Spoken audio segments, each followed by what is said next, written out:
श्री कृष्ण कहते हैं, परिस्थितियों को अपने हाल में छोड़ दें, उसके साथ सामंजस्य स्थापित करना सीखें। अभी चिंता लेकर बैठ जाएंगे, आपका समय यूं ही व्यर्थ करेंगे। शहर से थोड़ी दूर एक गांव में एक बहुत बड़ा व्यापारी था। उसका व्यापार बहुत फैला हुआ था और बहुत अच्छे से चलता भी था, लेकिन फिर भी उसे चिंता रहती थी कि उसके बाद उसके व्यापार का क्या होगा। उसका बच्चा उस व्यापार को अच्छे से संभाल पाएगा या नहीं। हालांकि उसके बेटे ने उसे कई बार कहा भी था कि मुझे भी व्यापार करने दीजिए, मुझे व्यापार करना आ गया है, मैं सीख चुका हूँ। लेकिन व्यापारी पता नहीं क्यों उसे कभी मौका देना ही नहीं चाहता था। कुछ दिन बीत गए और एक दिन व्यापारी की तबीयत अचानक खराब हो गई। उसे दिल का दौरा पड़ा।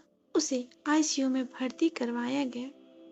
व्यापारी का बेटा उसके दोस्त के साथ अपने पिता को मिलने आया। थोड़ी देर बाद अपने पिता के पास बैठा। बैठने के बाद और उसका दोस्त आईसीयू से बाहर आए।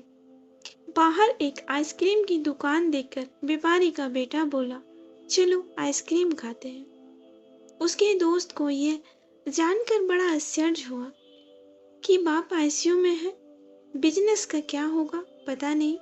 और उसका दोस्त ऐसी सिचुएशन में भी इतना बेफिक्र कैसे रह सकता है। वो दोनों दुकान गए और आइसक्रीम लेकर खाने लगे। दोस्त से रहा नहीं गया तो उसने अपने दोस्त से उसके मन में क्या चल रहा है यह सब कुछ बताया। व्यापारी का बेटा बड़ी शांति से बोला कि दोस्त, परिस्थितियों को स्वीकार करना सीख गया हूं मैं। श्री कृष्ण का बड़ा भक्त हूँ, इसलिए उनके बताए रास्ते पे चलता हूँ। पहला रास्ता कि कर्म करो और फल के बारे में मत सोचो। दूसरा, मैं तुम्हें एक कहानी बताता हूँ जिसे सुनने के बाद तुम्हें सब समझ में आ जाएगा। रुक्मणी जी, जो कि श्री कृष्ण की पत्नी थी, उन्होंने जब अपने पहले बेटे को जन्म दिया जिसका नाम प्रद्युम्न था, जन्म के कुछ ही दिनों बाद उसका अपहरण हो गया। रुक्मणी जी अपने बेटे के गम में बहुत उदास रहने लगी, रोने लगी। तब श्री कृष्ण जी उन्हें समझाया कि हमारा बेटा सब कुशल है, जहाँ भी है, इसलिए तुम उसकी चिंता करना छोड़ दो, खुश रहो और स्वस्थ रहो। यह उनसे खुद भगवान श्री कृष्ण ने कहा था। फिर भी रुक्मणी ने अपने बेटे की चिंता नहीं छोड़ी, पर आखिरकार 18 साल बाद प्रद्युम्न घर वापस लौटा। वह विवाह करके लौटा था और समस्या यह थी कि अपने से 20 साल बड़ी महिला से शादी की थी। रुक्मणी जी को इस बात की खुशी थी कि उसका बेटा वापस आ गया, लेकिन इस बात से फिर वो दुखी हो गई कि उसके पुत्र ने अपने से बड़ी उम्र की औरत से शादी क्यों की। उनके दुखी देखकर श्री कृष्ण ने समझाया, जो हुआ अच्छा हुआ, उसके बारे में मत सोचो, उसे स्वीकार करो और खुश रहो।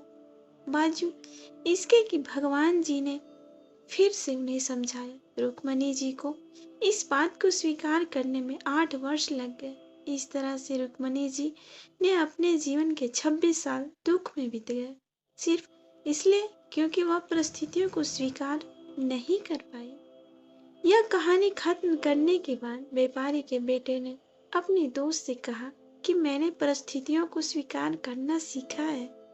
मैंने अपने लक्ष्य पर ध्यान दूंगा, बिजनेस भी अच्छे से करूंगा और आगे जो होगा उसे स्वीकार करूंगा। तो फ्रेंड्स, कैसी लगी आपको यह स्टोरी? कमेंट करके बताएं। साथ ही साथ हमारे चैनल को सब्सक्राइब करें, लाइक करें और अपने दोस्तों के साथ शेयर करें।